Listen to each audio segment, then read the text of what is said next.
Om Jnanatimirandasya Gyananjana Shalakaya Chakshurunmilitam Yena Tasmai Shri Gurave Namah.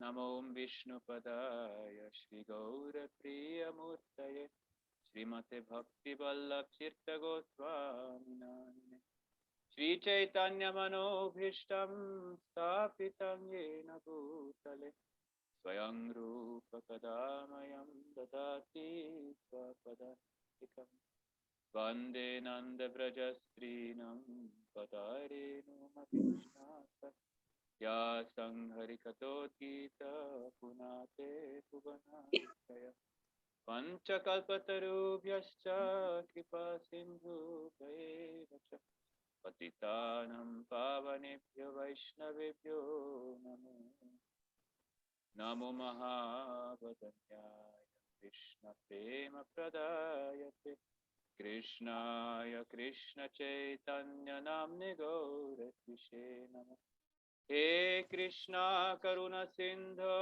Dinabandho Jagatpate Gopesha Gopika Kanta Radha Kanta Namostute Tapta Kanchana Gaurangi Radhe Vrindavaneshwari Vrishabhanusute Devi Pranamami Hari Vrindayai Tulasi Devyai Priyayai Keshavasya Vishnu Bhakti Pradidevi Satyavatai Namo.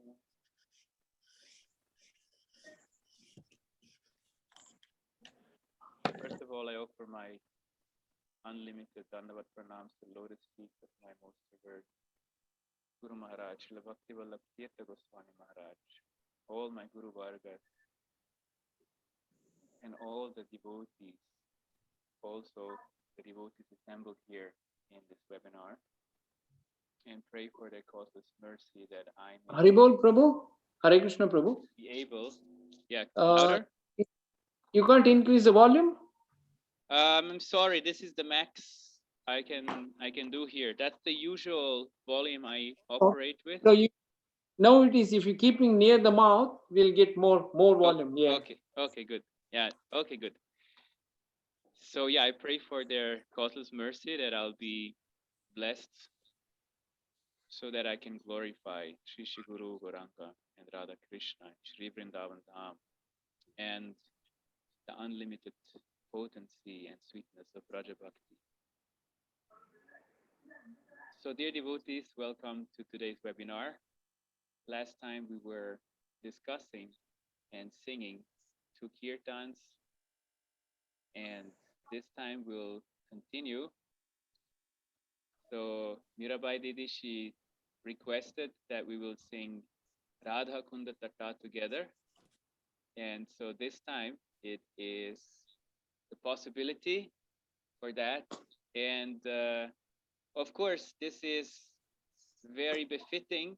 Again, the divine arrangement has been made that it falls on the day after Janavama's appearance day, yesterday.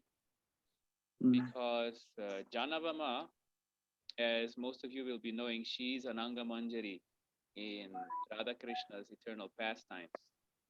And so she has her sitting place there in Radhakund. And Janava's Betak is there. And yesterday there was a huge festival there in Radhakund where they all celebrated her divine appearance day.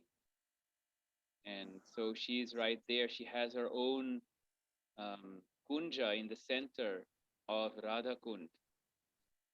So Radhakunda Tata Kunja Kutira. We will first chant together. You can get your kirtan books out or put it on the screen. And then we will sing it together. And after we will go through it. Let me know if you still need some time. Otherwise, we'll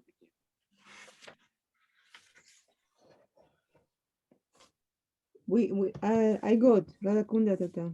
You got it? Okay, great. Yeah, I got it. Yeah.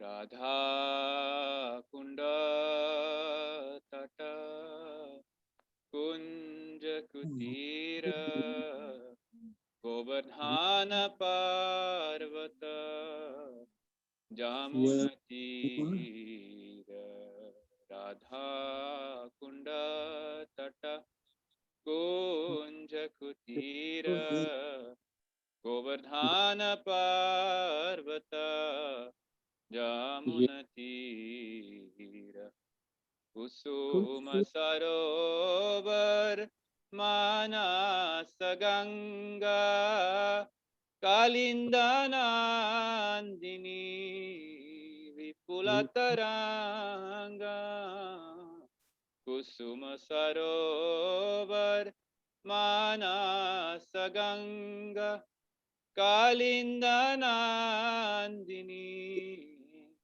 vipulataranga Pankshivata-gokula dhira samira Pankshivata-gokula dhira samira Vrindavana-taru latika-bani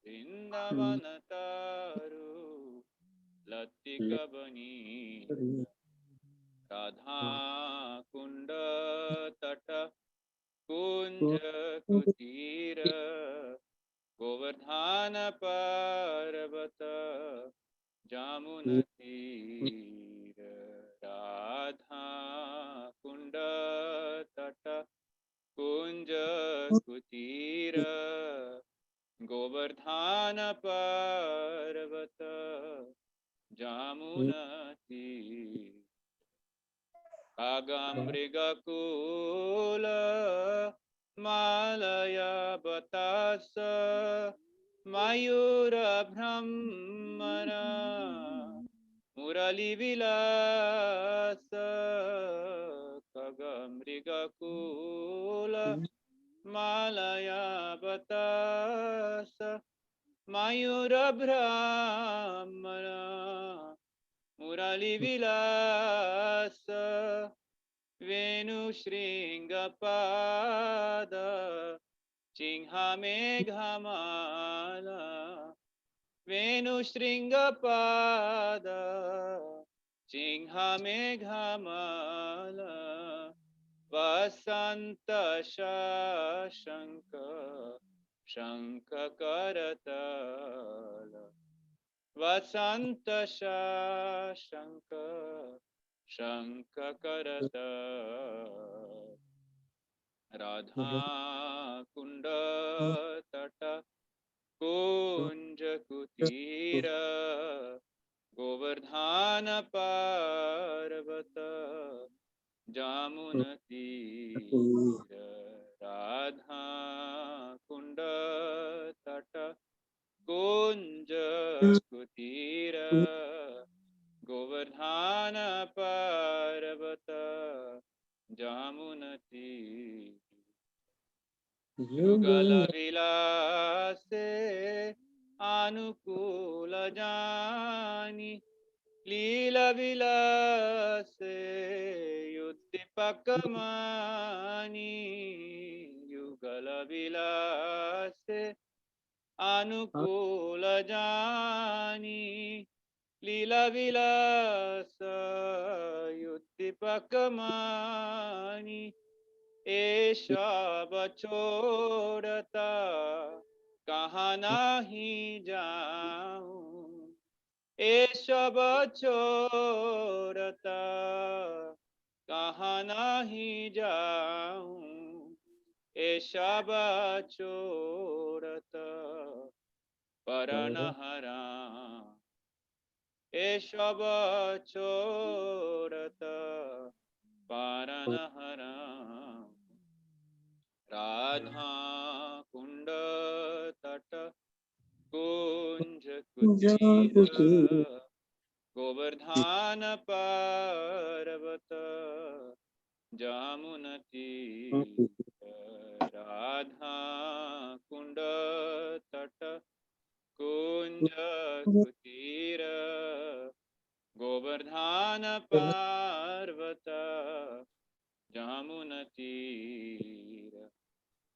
Bhakti Vinoda kahe shunakana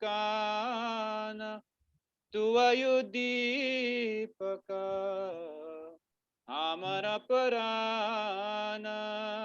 Bhakti Vinoda kahe shunakana Bhakti Vinoda kohe shunakana tuvayu deepaka amara para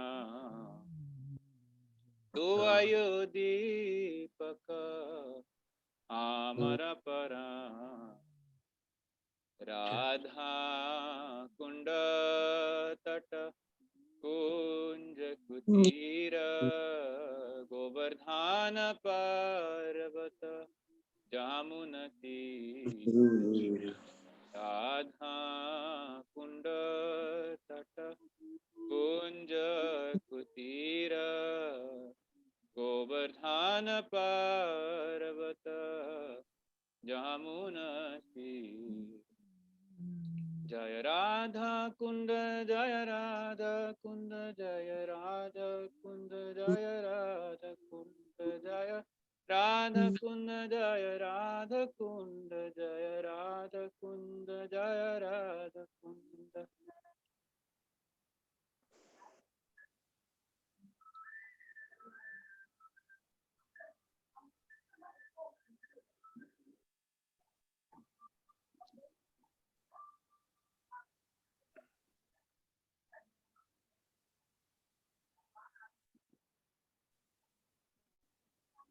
So another reason why this kirtan is special in this time is because it was just Srila Guru Maharaj's divine disappearance day.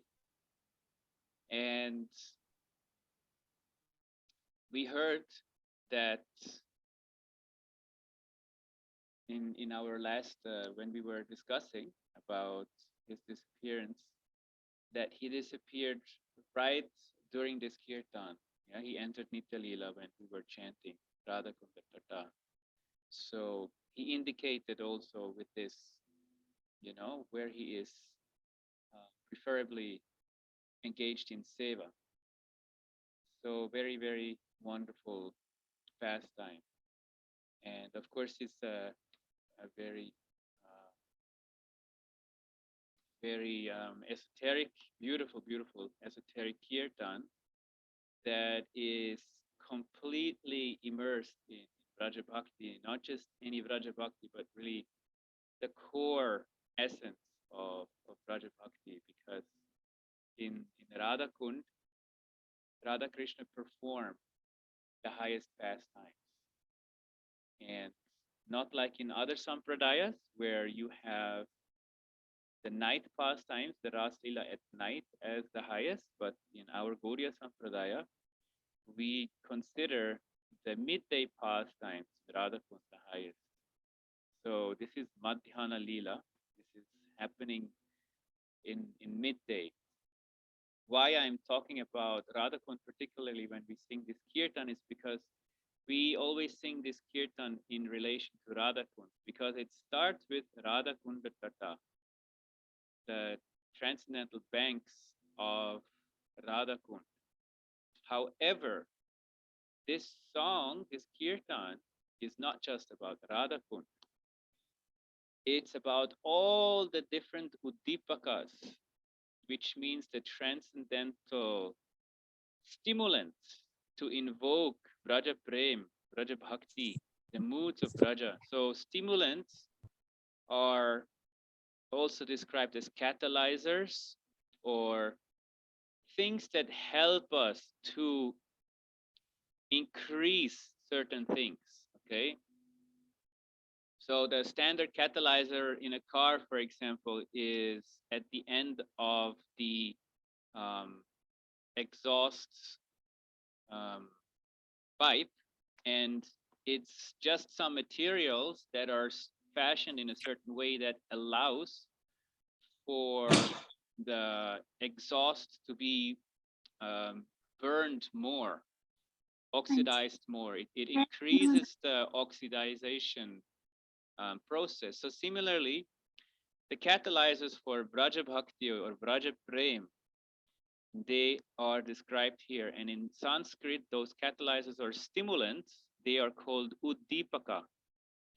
And Uddipaka is very, very important in Vraja Bhakti. So yeah, this is of course a very, very important kirtan when we remember these Uddipakas. So Radhakunda tata kunja kutira, Govardhana Parvata Jamuna Tira. So right from the beginning, I mentioned this, that it's about these Uddipakas so that we can hear all these different stimulants in the proper vision. And that's why it's important that we hear the explanations of the kirtans from the previous acharyas, because they will make everything very clear. So the kutirs, or the cottages in the grove on the bank of Radhakund, Govardhana Parvata, the Govardhan Hill, and the banks of the Yamuna River. So these are all, what are these? These are Uddipakas. These are all stimulants that invoke the mood of Vraja Bhakti, and finally Vraja Prem. So Srila Bhaktivinoda Thakur here, he is just starting with describing the different Uddipakas, and then finally he gives the proper attitude towards those Uddipakas in the end, we will hear. Now, interesting here in this first line, Srila Bhaktisiddhanta Saraswati Prabhupada explains, and he comments on Kunja Kutira. So he says in Radhakunda there are thousands and many thousands of kunjas, and they accommodate all different pastimes with unlimited sakis and manjaris for Radha and Krishna there. And of course, there is also in Shamakunda, there is also the kunjas of the sakas, and they also have so many kunjas with unlimited pastimes for Krishna. So Radhakund is particularly for the pleasure of Radha Krishna's Madhurya pastimes. So they have unlimited or thousands and thousands of kunjas there. How can we imagine that? You know, most of you have been at the banks of Radhakund, and we cannot fathom how you can accommodate thousands and thousands of kunjas there. But we have to understand, of course, that this is the transcendental Radhakund that the Prabhupada is describing. And so there is unlimited space, unlimited time. The dimensions, they have no limits. Because sometimes we hear devotees ask the question, well, if there is, only so many in Srila Rupa Manjari's camp, and, serving under Lalita, and all of us want to serve under Rupa Manjari and Lalita Sakhi, how is it going to work out there? It's going to be overcrowded in the kunja. So this is one way of replying to that question, is that there is no dearth of time and space there. It's unlimited time and space. There's unlimited kunjas there. Everything can be accommodated there. This is beyond Vaikunta. Vaikunta means fear, fearless space. So there is also a fear of space. Will I get my space? Will I get my seva that I desire? Is there enough space? Those are all fears, but this is beyond Vaikunta, so there is no fear, there is no dearth of space, there is unlimited space there. So Srila Prabhupada says Kunja Kutira means unlimited kutirs are there, unlimited kunjas and service opportunities. And where is Radhakund situated? Govardhana Parvata. Yeah. So Srila Rupa Goswami, he gradually takes us to Radhakund in his Upadeshamrita, in this 11 most essential shlokas. And there he starts from Mathura, and gradually then he comes to Vrindavan, Govardhan, and finally Radhakund. So the most sacred place of worship for us is Radhakund, and just before that is Govardhan, because there also Radha and Krishna enjoy very, very intimate pastimes. and Yamuna Tira, the banks of the Yamuna River. So then we are, of course, in Vrindavan, again, where Radha and Krishna performed wonderful pastimes. Second verse, Kusuma Sarovar Manasa Ganga, Kalinda Nandini Vipulataranka. The Kusum Sarovar Lake, the Manasa Ganga stream, the daughter of Mount Kalinda, means the Yamuna River, with her many waves. Yeah. Kusum Sarovar is again right there near Radhakund in Govardhan. Manasa Ganga is there in Govardhan. And again Yamuna, but here particularly he is talking about the tarangas, the waves of the Kalindi, the waves of the Yamuna River. So these waves, they are indicating the pastimes that happen in the Yamuna when Radha Krishna meet, or when Krishna enjoys with the Sakhas, or whatever you prefer to meditate on. So that stirring up of the water through those pastimes that creates those waves, creates the internal waves, the bhava taranga in our chitta, in our consciousness. And this is really what should happen, that these external waves that we see in Vrindavan or in our imagined Vrindavan, that they invoke the internal waves of emotions, of bhava. So the bhava tarangas come. And the supreme example is none other than Chaitanya Mahaprabhu. When he came to Vrindavan, finally, after so much longing to be in Vrindavan, he sat down under the Imli tree in Imlitala, where he came every day. The whole morning he was doing only Nirjan Bhajan. This is described in Chaitanya Charitamrita. He kept to himself, he didn't speak to anyone, and just chanted the holy name. And he looked over the Ganga, and Srila Bhaktirakshak Sridhar Goswami Maharaj describes that as he is seeing the waves on the Yamuna, he remembered his earlier pastimes as Shyama Sundar. So even for Mahaprabhu, these Uddipakas are so important. Yeah, these waves on the Yamuna that reminds him of his earlier pastimes. What to speak of us, we also crave to internalize and realize and cherish these stimulants and have them invoke the internal waves in our consciousness.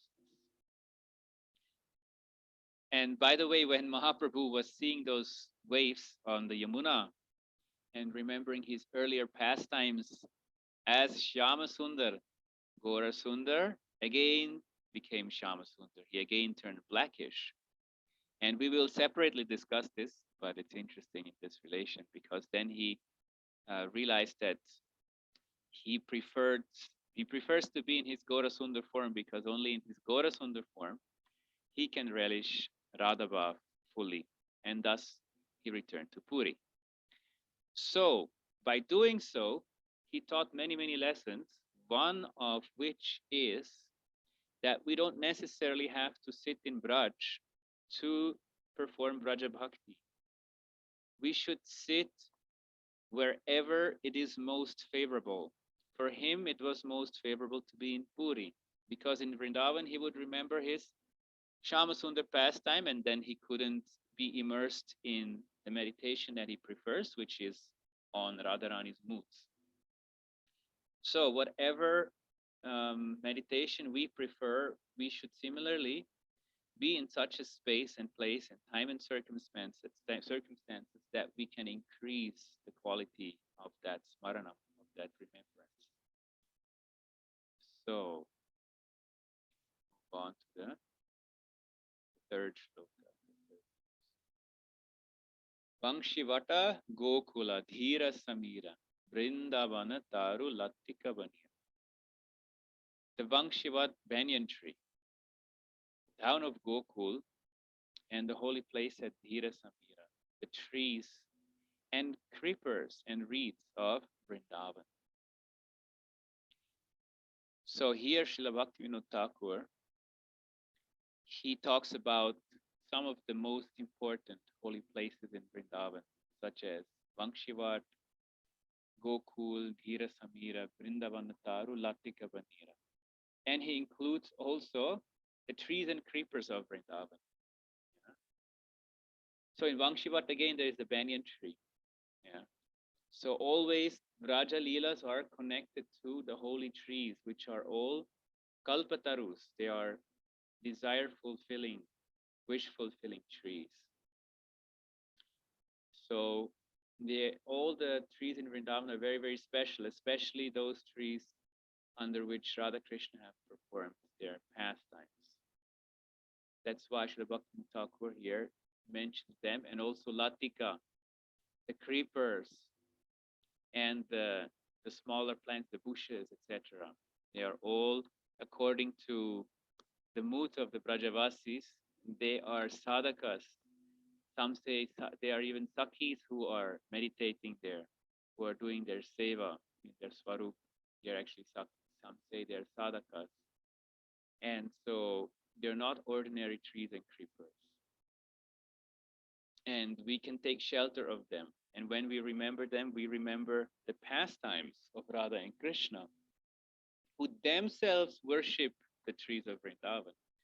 When Krishna meditated under the Imli tree, it was not a coincidence. He purposely went there because he remembered that under that tree, Radharani was given Abhishek and crowned Vrindavaneshwari, the queen of Vrindavan.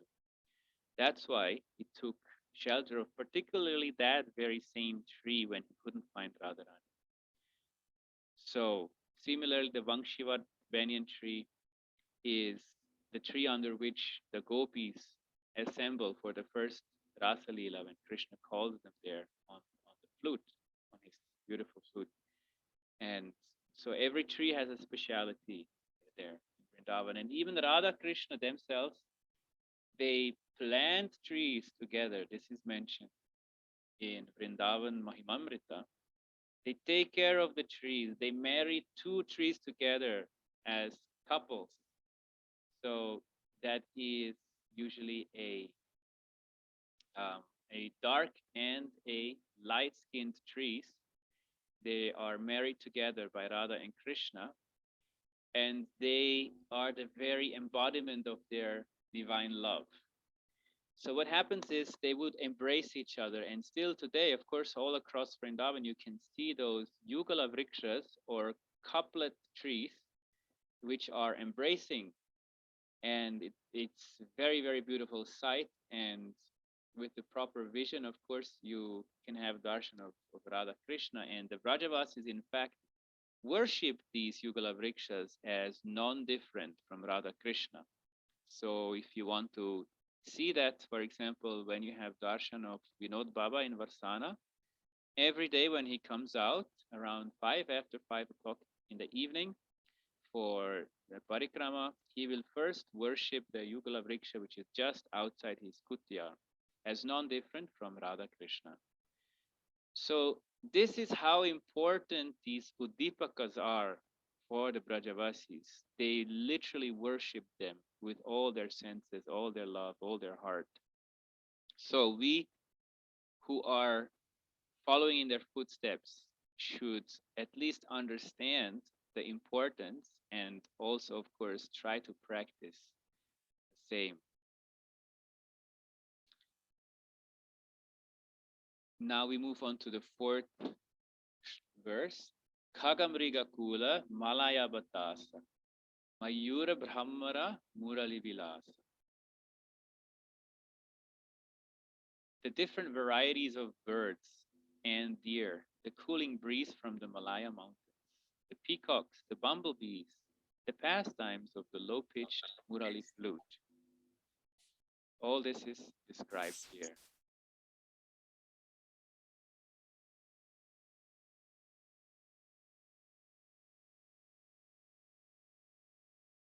So, Hare Krishna Vidyapati Prabhu, welcome. We are discussing Radhukunda Tata, the song by Srila Bhaktivinoda Thakur, if you can kindly join us, you can maybe find it online or you have a book nearby. And we are now in the fourth verse. So I'm just seeing that you have joined now. Very happy to see you. Hare Krishna, welcome. So the breeze from the Malaya mountains, yeah, Malaya Batasa, because they carry with themselves the aroma of different wonderful herbs and also sandalwood. And it's a very cooling breeze that is very pleasurable for Radha and Krishna. So yeah, this is why this is mentioned. Oh.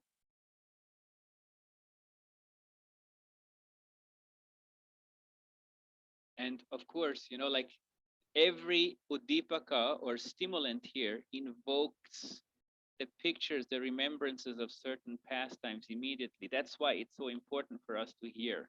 Yeah, birds and deer. Which birds? There are so many birds there. Yeah, for example, the green peacocks. They immediately remind us of Vrinda Devi because they are the messengers of Vrinda Devi that see what's going on everywhere and give message to her. And of course, birds also will be messengers for Radha and Krishna.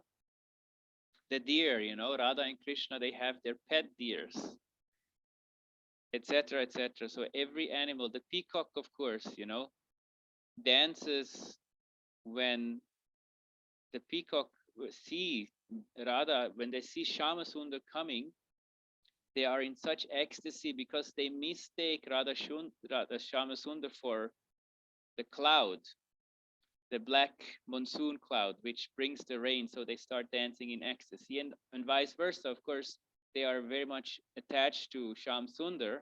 So when they see the clouds, they also start dancing, remembering Sham Sundar, etc. So there's so many beautiful pastimes. And then the peacock is honored very deeply because he is so fortunate that he is donating his feather that decorates the beautiful long black curly hair of Shama Sundar. The bumblebees, of course, they remind us of the bumblebees when they are hovering around the lotus faces of the divine couple, and when they're hovering around their lotus feet, mistaking them for lotus flowers and the fragrance of their beautiful faces and feet, nectarian fragrances, they take to be the nectar of those lotuses. That's why you see sometimes in the paintings, you see that some bee is hovering around them. And then, of course, Brahmara Gita is there in the Srimad Bhagavatam.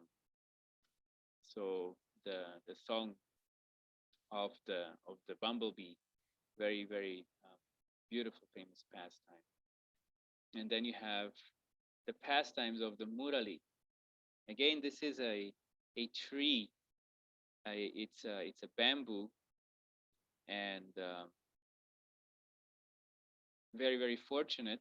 So fortunate that the gopis, of course, they praise the fortune of the bamboo plants because their child, in one sense, can always be kissed by the beautiful bimba lips of Krishna. Venu Shringa Pada Chinga Meghamala Vasanta Shashanka Shanka Karatala. The high-pitched Venu flute, the buffalo horn bugle, the footprints of the Lord in his concert. In the dust of Vraja, the breath of blackish rain clouds, springtime, the moon, the conch shell, and the kartal. So again, there are different types of flutes, such as Murli, here Venu is described, and Shringa also. For what is Krishna using his buffalo horn bugle is to call the cows, yeah, when he goes cow herding. It's a very typical like one of his associates, because they're all personified. You cannot say things anymore in Vrindavan. There's no such thing as a thing anymore. It's everything is personified. The Murli is a person. Even the Shringa, they're all persons. So it's not an it, it's a he or she. And so, yeah, they are often depicted in the Sakha pastimes, of course, in the pastimes where Krishna is herding the cows with his Sakhas. Of course, the Padachingas, the lotus footprints of the Lord, are very, very important Udipakas, stimulants of Raja Prem.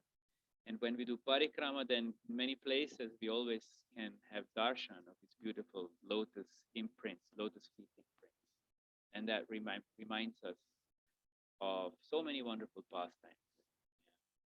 How Krishna is walking bare feet, how the gopis are worried about thorns pricking his feet, including, of course, Mother Yashoda, and how when Krishna walks on the Govardhan hill, in the winter he becomes warm to warm him. In the summer when it's hot, Govardhan becomes cool to cool his lotus feet, etc., etc. Yes, like this, when we remember these Udipakas, all these impressions arise in our consciousness. The blackish rain clouds, of course, remind us of Shamasunda's beautiful blackish complexion. Vasanta, the springtime, where very, very special pastimes take place in Vrindavan. And so another name of spring is Madhava, which is, of course, the name of Krishna, because springtime is the most romantic season, and Krishna is the very embodiment, the ultimate embodiment of romanticism. So he is very much associated with the spring season. The moon, of course, Krishna Chandra, Gaura Chandra, they're all described to be like moons, and so many beautiful poetic invocations are there with the moon. And Shankha, the conch shell used in the puja, very, very important paraphernalia in the arti. Kartal as well in the kirtans. So sometimes we think falsely that in the kirtan, the most important instrument is, first of all, of course, the harmonium, and then the mridanga, but no, it's not like that. Actually, the harmonium is not described in the eternal pastimes. Maybe there is, we don't know, but what is described is the dolki or the mridanga and the kartals. And in fact, the kartals have a very prominent position. You see, Bhaktivinoda Thakur first mentions kartal as the first instrument here. And why this is so? Because in Gaur Leela, the kartals, they represent the ankle bells of the gopis in Radha Krishna's pastimes. And the ankle bells, they are setting the rhythm to which the gopis dance, Radha Krishna dance in the Ras Leela. So they're setting the beat. And if you know how kirtan works, then you know that the beat is given by the kartals. So the kartal player is very, very important. Yeah, if the kartal player is offbeat, the entire kirtan will be offbeat. And so the kartal player should be expert. And then the mridanga, he kind of he can relax into the rhythm, because the kartal is giving the rhythm, and the mridanga can sometimes be a little bit slower, a little bit faster, but the kartal should be steady. And so in one sense, the kartal is the chief instrument for so many reasons. And you know, Krishna, he merely faints at the sound of Radha's anklets. Just hearing Radharani's anklets, Krishna faints in ecstasy.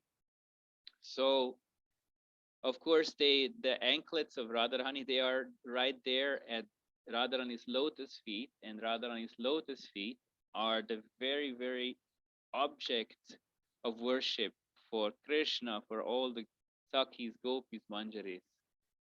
So they are most worshipable, and so that's why we see all these connections here. And the Vrajaranis, the Vrajavasis always remember and sing the glories of Radharani's lotus feet. Man bhul mat jayo Radharani ke charan, man bhul mat jayo Radharani ke charan, Radharani ke charan, Shyama pyari ke charan, man bhul mat jayo Radharani ke charan. It's a very beautiful Vraj kirtan in the local language. So it says, "Oh, my dear mind, please never forget the transcendental lotus feet of Radharani, of Shyama Pyari. They're our treasure, our one and all." And so right there at her lotus feet are the very, very fortunate anklets. And in Gaur Leela, they are the kartals. So this is how everything is interconnected. And if you hear all these pastimes continuously from previous acharyas and senior devotees, and even your friends, share with your friends, then this goes deeper and deeper. And when you just hear the description or sing the kirtans, all this will be invoked, all these pastimes. Verse number 7. ए शब छोड़त कहाँ नहीं जाऊं, ए शब छोड़त पारा न हराऊं. I refuse to go anywhere if these stimulants of devotional service or uddipakas are not there. For to abandon them is to abandon life itself. Oh, I skipped one. I'm sorry. We go to verse 6 first. Yugala vilase anukula jani, lila vilase uddipakamani. Now, Srila Bhaktivinoda Thakur, he's telling us what this is all about, this kirtan. Okay, all these that we have been singing the glories of, I know to be uddipakas. I know to be very favorable for the blissful pastime of the divine couple, Radha and Krishna. So it's not just for us, it's for Radha Krishna, for all the associates of Radha and Krishna. Bhaktivinoda Thakur says, I recognize them as transcendental stimulants or uddipaka for intensifying the Lord's charming pastimes, Lila Vilasa. So they have the function of intensifying the Lord's charming pastimes in the transcendental realm. And for us sadhakas, they also carry very, very important function, namely to invoke the remembrances, invoke the feelings associated with remembering those pastimes, and invoke all those bhavas that are important for us to progress in Vraja Bhakti, because ultimately Vraja Bhakti is all about the cultivation of very, very particular bhavas or spiritual ecstatic emotions. Now we go to verse number 7. I refuse to go anywhere where these stimulants of devotional service are not there, for to abandon them is to abandon life itself. Or another translation is, if I, cannot, if kaha nahi jaun, without these uddipakas, where shall I go? I cannot go anywhere. I only go to these places where they are there. Why? Because without them, Parana harao, my very life air will go out, means will be lost. I will feel like I'm choked. So this is the transcendental emotion of Srila Bhaktivinoda Thakur, a pure devotee who is completely steeped in Vraja Prema. That very moment when he has no chance of remembering either these Udipakas or witnessing them, directly seeing them, either in art or by hearing them or by being in Vrindavan and directly seeing them, then for him this is like the end of life. He feels like life is leaving his body. This is how much we should be attached to these Udipakas. And then Bhaktivinoda says, please hear me, O Kana. Shuno Kana. All the things that stimulate remembrance of you are the very source of my life. Tuva Udipaka Hamara Parana. So why my life is going out when I cannot have access to these Udipakas? Because they are the very source of my life. They are my prana. They are the very life air. Because what is the function of prana? The function of prana is to give life to our body, yeah, to replenish not just the oxygen, but prana is beyond oxygen.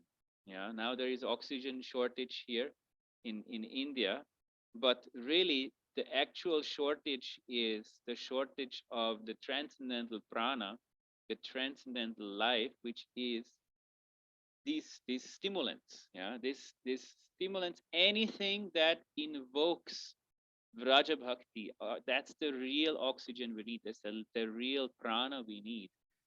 And without that, we should feel like we cannot breathe, we cannot live. And this is exactly the mood that Srila Bhaktivinoda Thakur infuses into this wonderful kirtan.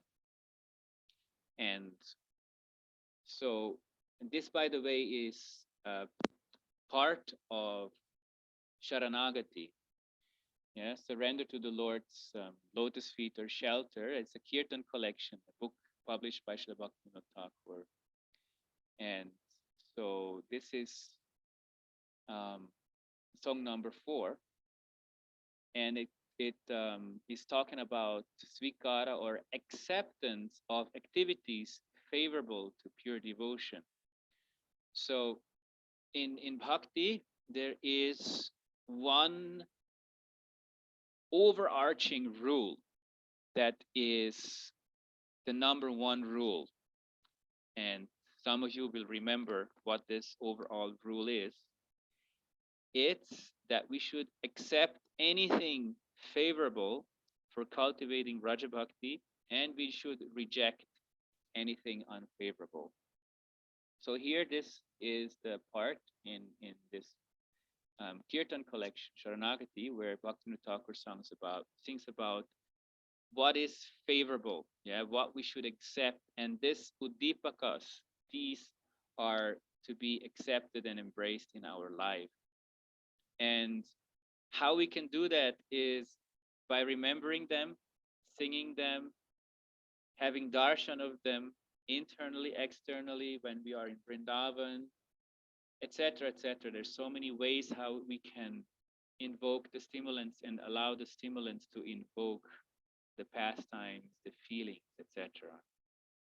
So we could go on, and we can also continue another time. Now it is already 1 hour into the webinar, and I want to open the round for questions and comments if there are any. Patitanam pavanebhyo vaishnavebhyo namo. Hare Krishna, Prabhu, that was really nice. I got a question, Prabhu. At this moment, my mental stage is not right. I'm very, very confused, very frustrated as well. Because first thing, my husband is not 100% well. So I'm a bit stressed because of him. And the second thing is that my bhajan is not going really well. So I'm trying, but it's not going well. And what I realizing, that so many materialistic things coming around me, I'm not attracted to them, but like you know people whom I know, but they are not devotees, they are inviting me, they are talking to me, I don't want to talk to them, but still, so it's just disturbing me, and I want to cut off completely, but I don't know what to do. And I'm, so as soon as you said that we should accept those things which are favorable to bhakti and we reject those things, so I'm thinking how I can balance this materialistic life with the spiritual life. Prabhu, please, if you can little bit speak on that. Hare Krishna Didi, thank you so much for sharing with us your current situation. I'm very sorry to hear your husband is not well, and I'm praying that he will recover soon. So one thing you are already doing, the perfect thing is to take shelter of the devotees, to open your heart to the devotees, because then immediately everything is connected to Radha Krishna. And you don't just get protection, but you connect everything with Radha Krishna. So even if you may not have doctors among devotees, but if you open your heart to them, they will pray, they will connect everything to Radha Krishna. And that is the real medicine, because the highest loss, of course, in the material world is if someone leaves the body, and often we cannot do anything against that. But there, if that person is leaving the body in a spiritual consciousness, or if we are accompanying that person and we are in a spiritual consciousness, we are chanting, we are giving charanamrita to that person, that is the real medicine, that is the real cure. And so it's not about making all the best adjustment in this world, which is anyway really, really crazy right now with all the pandemic, and so many ecocide is actually much worse than the pandemic. We are losing more than 200 species of life every day, and it's a question of time till it's our turn. So there's so many tragedies happening on this planet right now. And in Australia you have the bushfires, you have so many tragedies. So the ultimate adjustment is really that we have this remembrance in us all the time. And you're saying it's difficult. Yes, I completely empathize with that. I also, in my life, when I face difficulties materially, especially with, family, friends, relations, it's so hard to focus, because they are your beloved, and you have responsibility, you have commitment, you cannot just run away. So actually, this remembrance is something that for us is not possible to do all the time. So we should not be frustrated if we cannot do it, because to be frustrated in a negative sense, of course, frustrated, there is also positive frustration in the sense that we are hankering for more. But that will be giving you a sweet taste. The hankering, which is positive, or frustration, which is positive, will give you a sweet taste and a sweet aftertaste. So that's how you can distinguish it. But if you are frustrated in a negative sense, then it will be bitter. So we should not be bitter, because we are not on the highest stages of bhakti. So naturally for us, it's not possible to always remember Radha Krishna. We should try our best. And that's all we can do by being in the constant association of sadhus, of devotees, like-minded people. We can guarantee that it will continue. And like you are opening your heart, this is already the first step to the devotees. This is very, very important. Many devotees don't do that, and then it's very difficult for them. So of course, you can try to focus more on your chanting, but it's not easy, I understand, when you have such difficulties. So there are certain prayers in the kirtans also. For example, there's this one kirtan, Vishaya je priti ebe achaye amar sei mata priti ho charani tomara. So Bhaktivinoda Thakur is praying that, oh Lord, just as I now have so much attachment to this material things and relationships, oh Lord, please let me have similar attachment and love for your lotus feet. This is really a very, very powerful tool because, for example, if someone is leaving me in whichever way, it may be a relationship, it may be a friend, it may whatever, it may be a thing or a job, you lose something. How can we apply this principle? We apply this principle by immediately trying to remember, oh Lord, I am sad because I'm losing this job or this person or this relationship. But actually, I should be more sad not to have your darshan, not to be with you, not to be fully engaged in your seva. So please draw me closer to you. And when I'm sad, let me also be sad for you. Let me be sad that I'm not similarly sad for you. So this is a very powerful tool. Didi, you can try this the next time. When you feel sad materially, immediately try to remember, this is good that I'm sad because I love this person. We are not against being sad. But at the same time, we should be more sad that we are not with Radha Krishna. So you can utilize it instead of suppressing it. You can utilize that as a means of advancement. Immediately transform it, immediately use it in the seva. And in my personal experience, when I do that, then this emotion is directed to Guru and Gauranga, Radha Krishna. And then I feel like some spiritual prana is coming back into my life. And it takes practice, but if you keep on doing this, immediately connect everything with Radha Krishna, positive and negative feelings. We should not think that negative feelings cannot be connected. Everything can be connected because Radha Krishna are at the source of everything.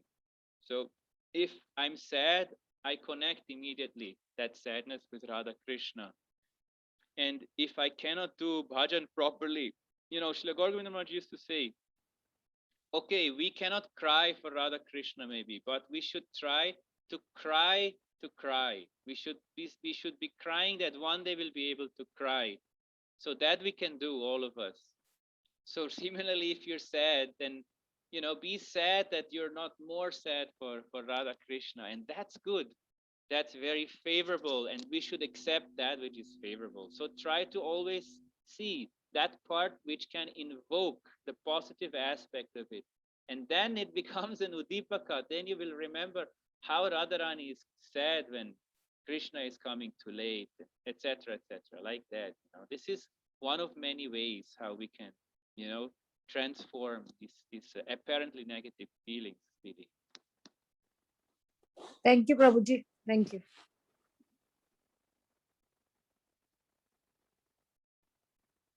You are muted, Didi. You are muted.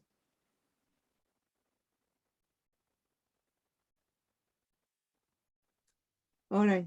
Now, Hare Krishna. Hare Krishna. Sarveshwar. I just wanted to ask you something and say something else regarding what the Mira Didi expressed.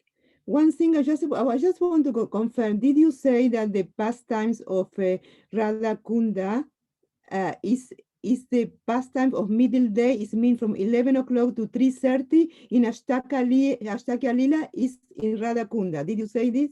Yes, correct.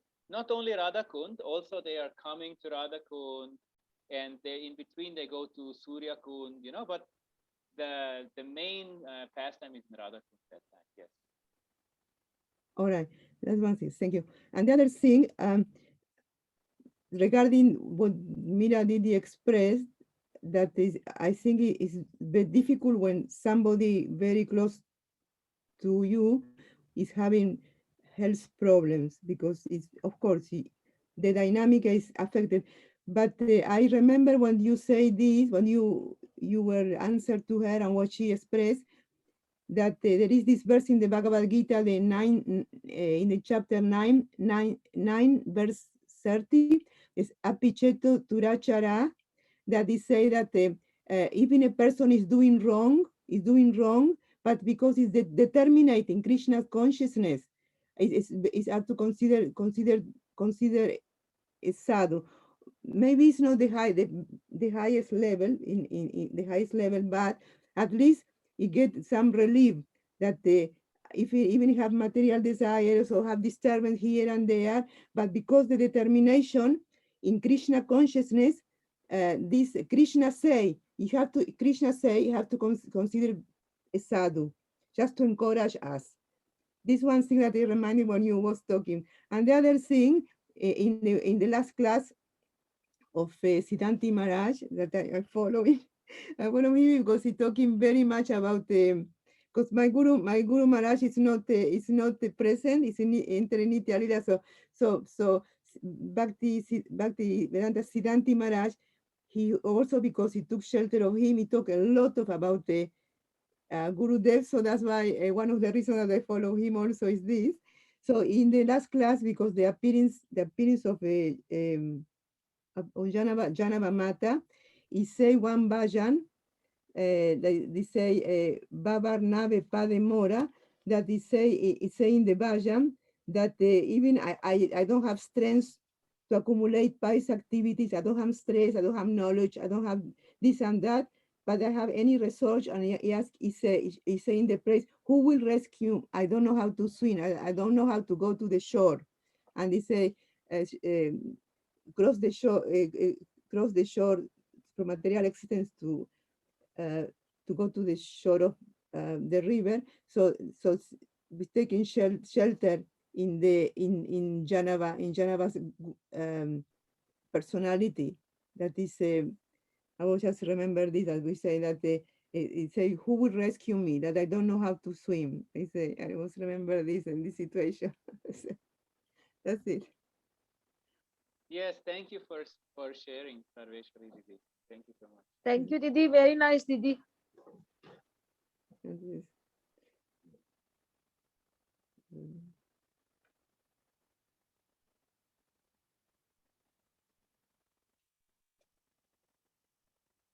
So,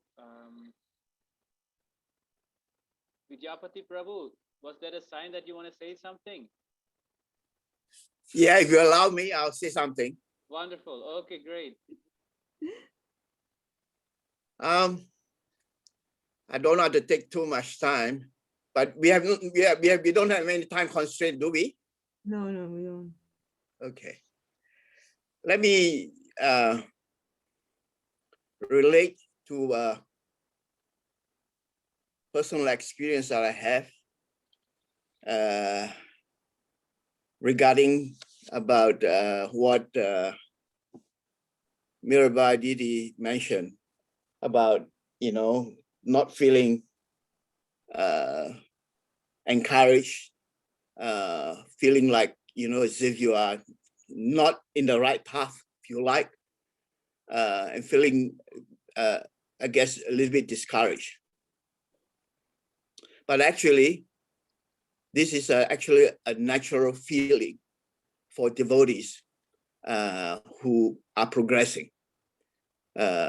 Let me just tell you something which I don't know whether I've spoken to you about it already or not, but anyhow, I'm going to repeat it.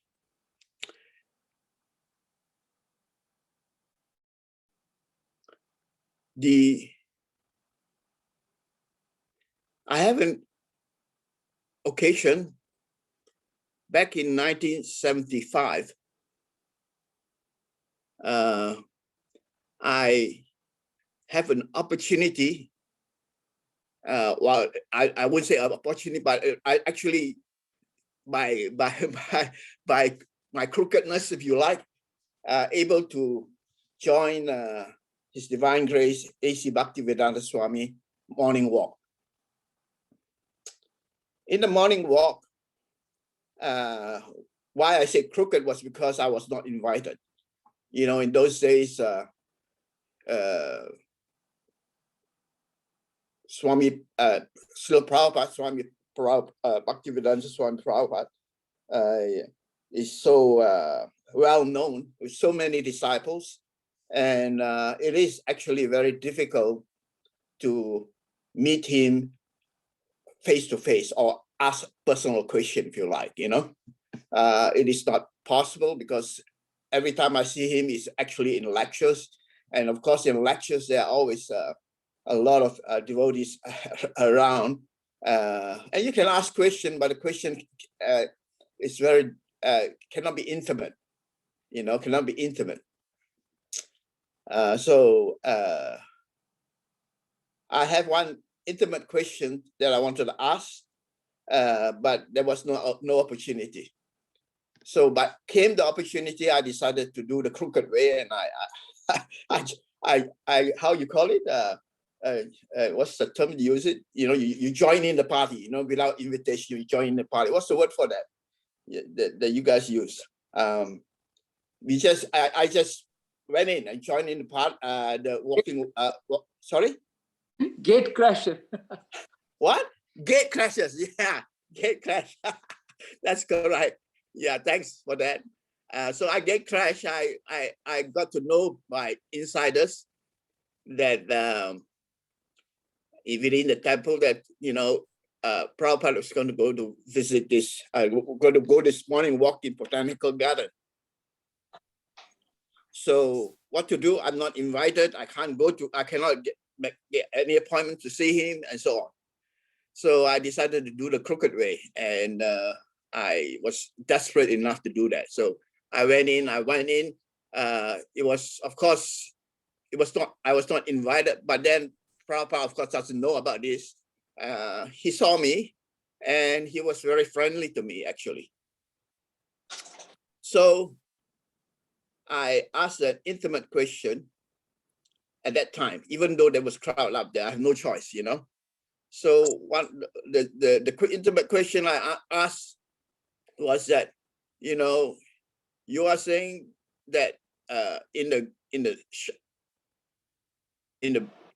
Shastra, it says that there's, in fact, Prabhupada had mentioned it, that, you know, there's two types of people in the world.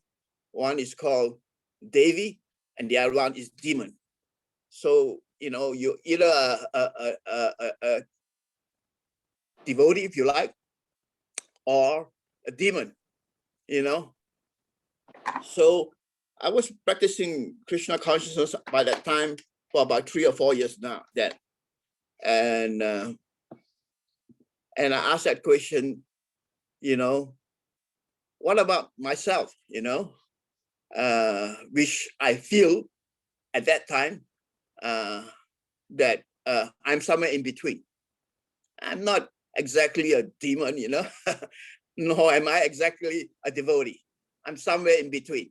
Where do I fit in? Where do I fit in into your philosophy? How do I move from there?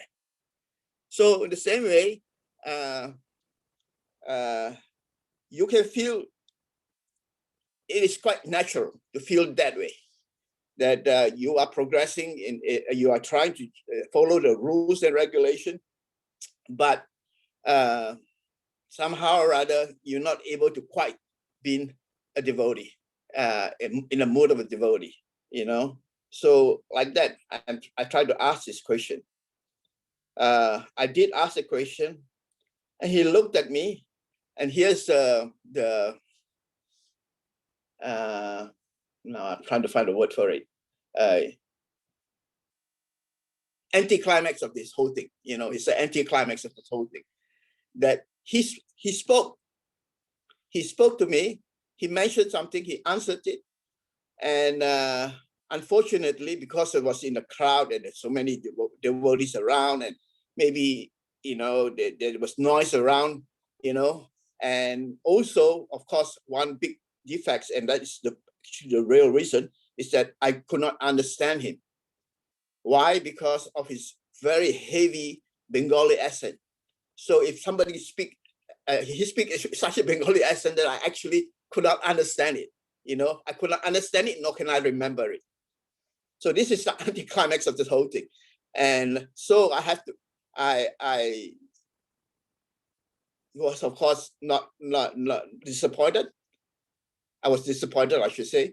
But the very next day, he called me to his room without any invitation, and he invited me to come to be his in room. So of course I was very happy about it. But in that room, there were so many other devotees, and somehow or other, that feeling of asking that question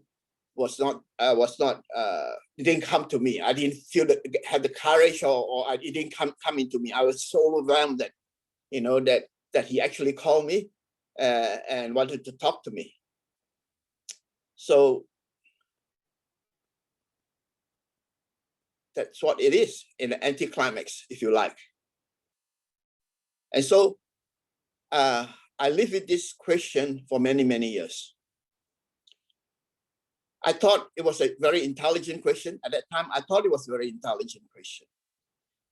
And then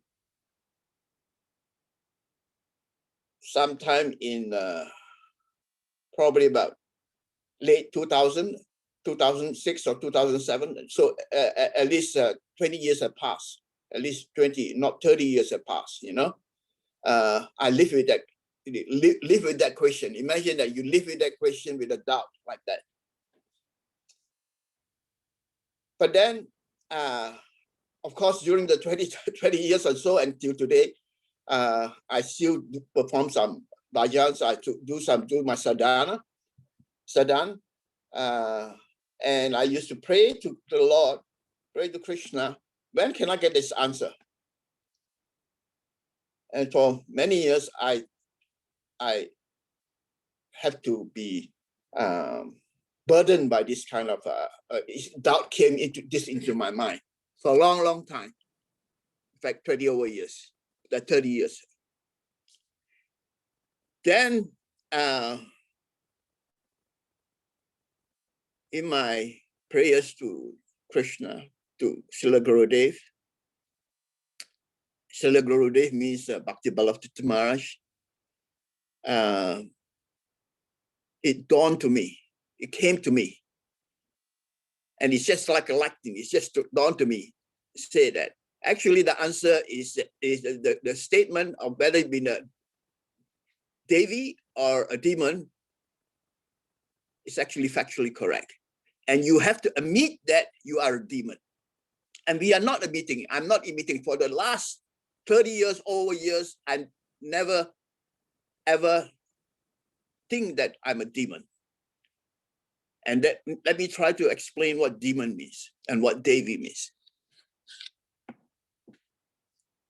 Devi, or Deva, if you like, is the devotee, a devotee which always think of Krishna, think of the Lord, serve the Lord. And demon is exactly the opposite. He does not serve the Lord. He serves for himself. He doesn't even know, he serves his own ego. So that confession has to be made. And as soon as I make that confession that I'm actually demoniac, why? Because I'm not thinking of Krishna all the time. I'm thinking, I may think of Krishna in some cases, but I have ulterior motive. There's always an ulterior motive behind me, which I may or may not know. Just be very, listen to this. You may or may not know. In many cases, you don't know. You don't know you have an ulterior motive. You don't know, okay? So that is demoniac. So that's the difference. So it dawned into me that I'm actually demoniac. And it is difficult for a devotee like us to actually admit that we are a demon. Or I am a demon, I should say. Yeah. Why? Because I'm not 100% always thinking of Krishna. There's always other things distracting me. There's always other ulterior motive behind me, a different agenda behind me, which in many cases I don't know, but I'm acting it as such. Therefore, of course, I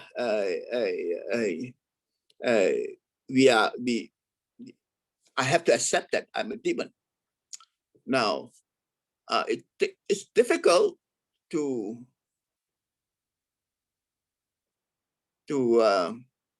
admit that, but it is a fact. So if you come back to the fundamental is this, that we have been in this material world for many, many lifetimes. This lifetime we are in right now is only one mini nanosecond, if you like, very brief. And in many, many lifetime of our lifetime, we have been acting demoniac or demon. Okay, I use the word demon. Well, maybe I should not say the word demon so that it's not so harsh for you all to listen. That we have not been thinking of Krishna. We think that we are Krishna. We act as if we are Krishna, although we think we are Krishna, but we don't tell the world that we are Krishna. But we are acting as if we are not Krishna. We are Krishna. So this is demoniac thinking, and this for this reason, for many, many, many lifetime, innumerable lifetime. It's not talking about innumerable lifetime. We have been thinking of that way. And why are we put in this position? Why are we putting in this position? So something we have to also be inquisitive or ask questions about this. Just I'm reading right now, Vraja-kathamrita Sanatana Goswami, which is one of the 6 Goswami, a principal Goswami of the 6 Goswami. When he first met Chaitanya Mahaprabhu, his first question is, why am I suffering? Why am I suffering? Who am I? This was a fundamental question that he asked. So we have to ask ourselves the same thing. Who am I? Why am I suffering? This is a question we have to ask. And it seems very naive question, if you like, or how you want to call it, simple question. But that is actually the most important question, to ask yourself. Because if you ask yourself this question, and if you get an answer to this question, then the answers to the problem that we mentioned about being demoniac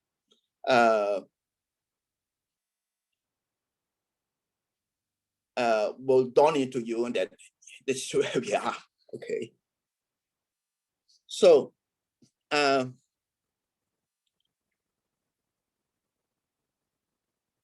we have to realize that for many, many lifetimes, we have not been thinking of Krishna. And that's why we are what we are right now. And the proof of this is what we are right now. So it is not something that is simple to get out.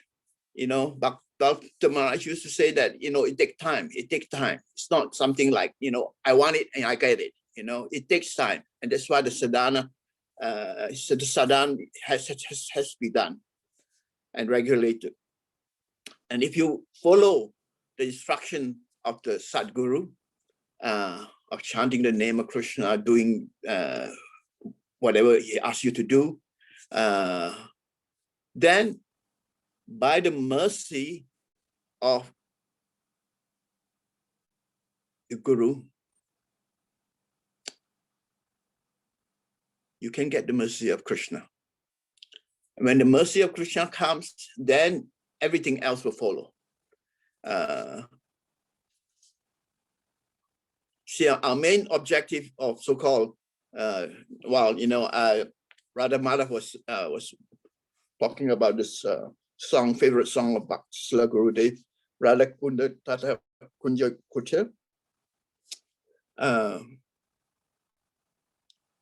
this is where this is our goal to actually be in this mood, to enjoy the Vraja Bhakti, as Radhamala is now is trying to tell us. So the preliminary step to go to that goal is actually you must first of all admit to yourself that you are not thinking of Krishna. You are not doing things for Krishna. You have to admit yourself. That requires honesty within yourself, total honesty. And I'm able to say because this right now is because the participants here are people that I know, so I'm able to confide with you on this. So you must realize that this is part of the process.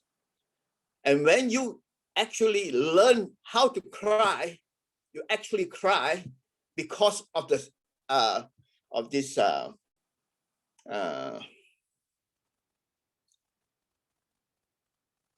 position you are in of being so-called demoniac.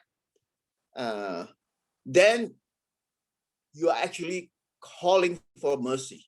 Because remember, Raja Bhakti is not something that you try to attain. It's something that's presented unto you.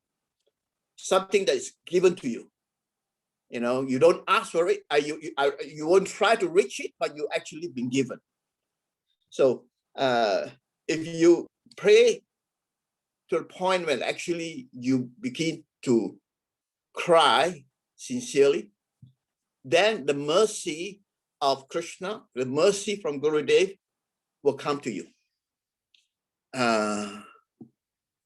And this is what Krishna have promised us, that if you think of him, you follow him, you worship him, then surely you'll come to me. He promised that.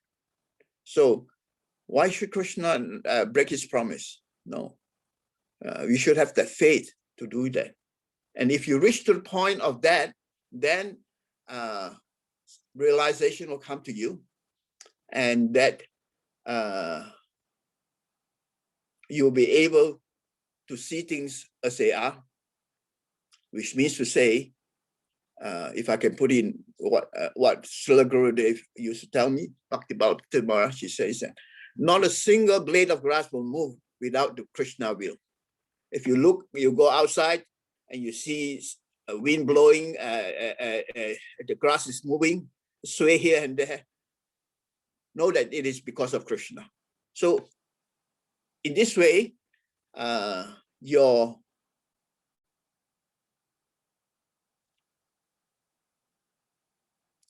always feel the presence of Krishna. You feel the presence of Krishna like that.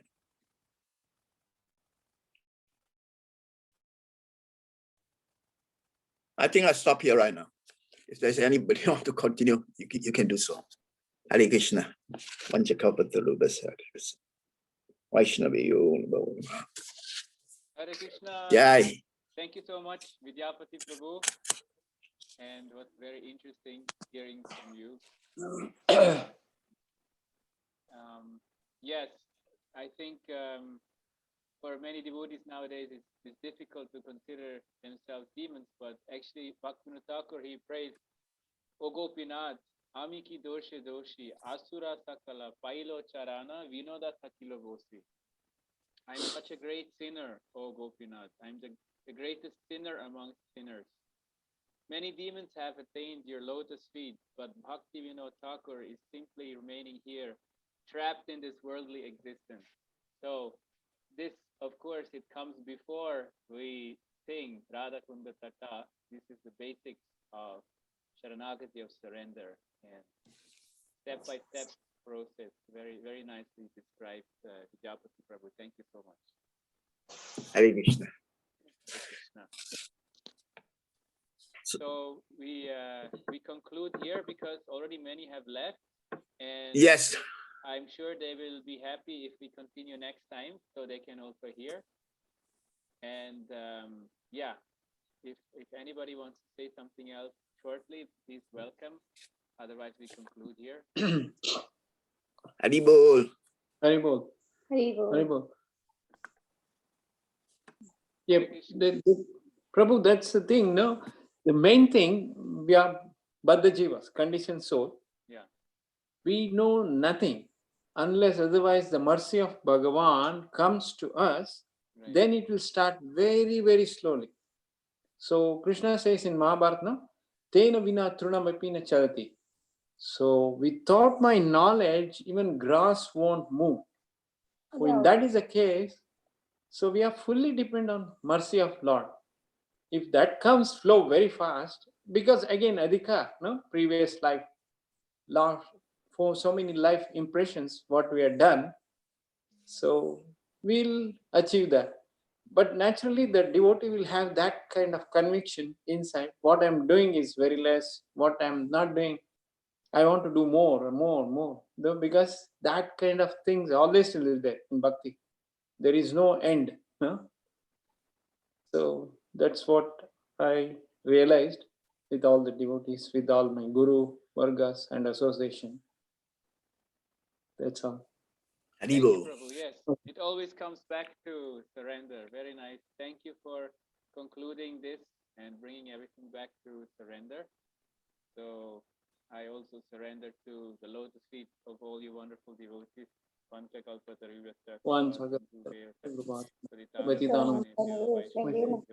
Anantakoti Vaishnava ki Jai. jai. See you next time. Haribol. Radhe Shyam. Haribol. Hare Shyam.